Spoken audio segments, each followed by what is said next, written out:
नेपालमा भएको ऐतिहासिक जेनजी आन्दोलन पश्चात प्रयोग र चर्चामा आएको एक शब्द हो लुसिफर। लेखक तथा राजनीतिक विश्लेषक सौरभले एक टेलिभिजन अन्तर्वार्तामा काठमाडौँ महानगरका मेयर बालेन शाहलाई लुसिफरको पगडी गुथाइदिए। जनतामाझ खुलेर नआउने, सार्वजनिक रूपमा हरहमेशा लगाउने कालो चस्मा र कालै रङको पोसाकमा देखिने शैली र बानीलाई औँलाउँदै सौरभले स्पष्ट नाम नकिटिकन बालेनलाई कालो ऊर्जाको स्रोत भन्दै घुमाउरो भाषामा लुसिफरको संज्ञा दिए।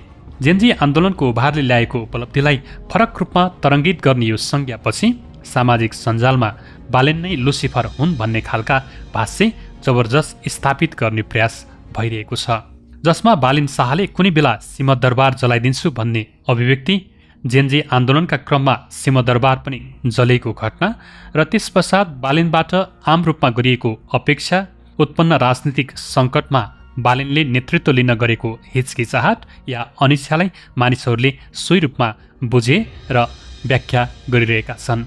कतिपयले बालेनलाई अराजक अनि रहस्यमय भनेर बुझिरहेको समयमा सौरभको उक्त उपमाले आगोमा घिउ थप्ने काम गरेको छ। सामाजिक सञ्जालको आक्रामक प्रचारबाटै काठमाडौँ महानगरको मेयरमा स्वतन्त्र रूपमा उदाएका बालेन शाहको लोभलाग्दो केस, जेनजी आन्दोलन, लुसिफरको उपमा लगायतका कारण घट्दो क्रममा छ। आखिर को थिए त लुसिफर, जसलाई नेपालको सर्वाधिक लोकप्रिय जनप्रतिनिधिको पहिलो नम्बरमा दर्ज भइरहेका काठमाडौँ महानगरका मेयर बालेन शाहसँग तुलना गरिएको छ? आउनुहोस् यसबारे विभिन्न एजेन्सीको सहयोगमा तयार सामग्रीमा विस्तृतमा चर्चा गर्छौं। यो सुरु गर्नुभन्दा अगाडि कथालिका युट्युब च्यानल यस्तै अकथित नलेखिएका नसुनिएका पृथक कथा, रिपोर्ट र सामग्रीहरू सुन्न हेर्न सब्स्क्राइब गर्न सक्नुहुनेछ। अब लागौं लुसिफर चर्चातर्फ। पश्चिमी सभ्यतामा लुसिफर भनेको शैतान, दानव हुन्। लुसिफर ल्याटिन भाषाको शब्द हो। ल्याटिन भाषामा लुसिफरको अर्थ उज्यालो ल्याउने वा बिहानीको तारा भन्ने हुन्छ। यो नाम रोमन संस्कृतिमा शुक्र ग्रहका लागि प्रयोग गरिन्थ्यो, जुन बिहान सूर्य उदाउनु अघि सबैभन्दा चम्किलो देखिन्छ। क्रिश्चियन धर्मग्रन्थमा लुसिफरलाई परमेश्वरको विरुद्ध विद्रोह गर्ने, स्वर्गबाट निष्कासित भएको एक पतित स्वर्गदूत र दानव भनेर चित्रण गरिएको छ। यसलाई प्राय शैतानसँग जोडिएर हेरिन्छ। बाइबलको पुरानो नियमको एशिया 14:22 बेबिलोनका राजाको पतनलाई बिहानको ताराको पतनसँग तुलना गरिएको छ। त्यसलाई नै ल्याटिन भाषामा लुसिफर भनिएको थियो। यसै सन्दर्भबाट लुसिफर घमण्ड, विद्रोह र अन्धकारको प्रतीकका रूपमा स्थापित भयो। लुसिफर शब्दले मूलत उज्यालो र तारालाई जनाए पनि इसाई धर्ममा यसको अर्थ गर्वको कारण पतन भएको परमेश्वरको शत्रु भन्ने बुझिन्छ। कुनै समय लुसिफर सुन्दर, शक्तिशाली स्वर्गदूत थिए। स्वर्गमा पनि उनको स्थान उच्च थियो।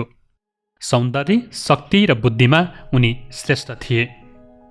तर आफ्ना यिनै कुरामा घमण्ड गरेर लुसिफरले आफूलाई ईश्वरको बराबरीमा राख्न खोजे। उनको यही चाहना स्वर्गमा विद्रोहको कारण बन्यो। लुसिफरको विद्रोहले स्वर्गमा द्वन्द्व निम्तायो।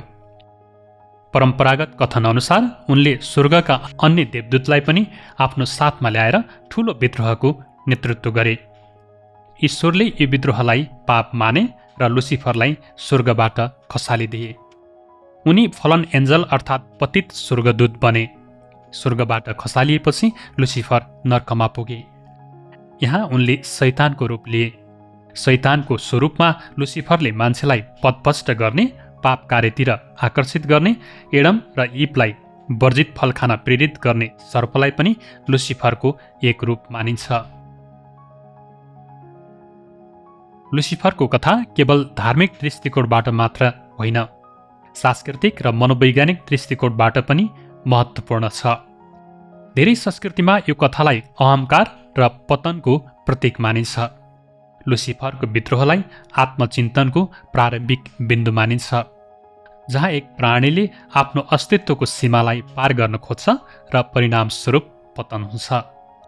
लुसिफरको कथाले शक्ति, सौन्दर्य र बुद्धिलाई नियन्त्रणमा राख्न सकिएन भने यो आफ्नै लागि कसरी खतरा बन्न सक्छ भन्ने पाठ पनि पढाउँछ।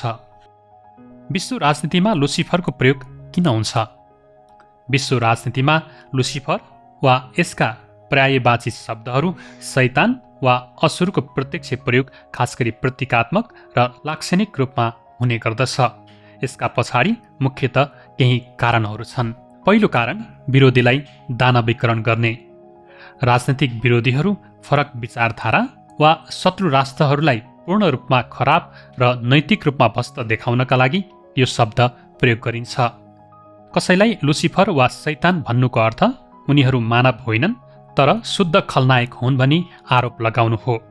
यसले आम जनतामा डर, घृणा र आक्रोश पैदा गर्छ र आफ्ना समर्थकहरूलाई एकजुट बनाउन मद्दत गर्छ। दोस्रो कारण घमण्ड र निरङ्कुशताको आलोचना। लुसिफरको पतनको कथा घमण्डको परिणाम थियो।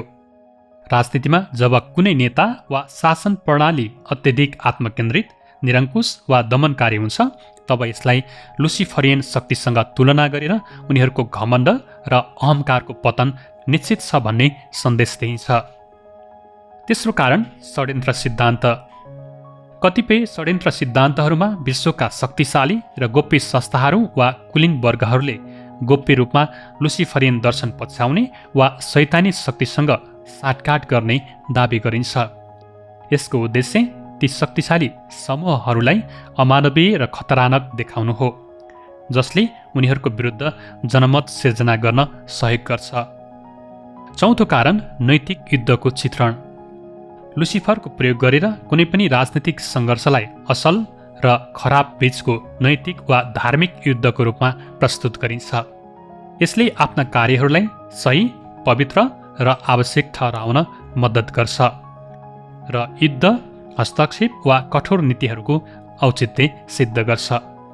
संक्षेपमा विश्व राजनीतिमा लुसिफरको प्रयोग प्राय भावनात्मक भाषा, इमोसनल ल्याङ्ग्वेज र प्रतीकात्मकताको एक शक्तिशाली हतियारको रूपमा प्रयोग गरिन्छ, जसले आफ्ना विरोधीहरूलाई अन्धकारको शक्तिको प्रतिनिधि ठहराउँदै जनतालाई भावनात्मक रूपमा आकर्षित गर्छ।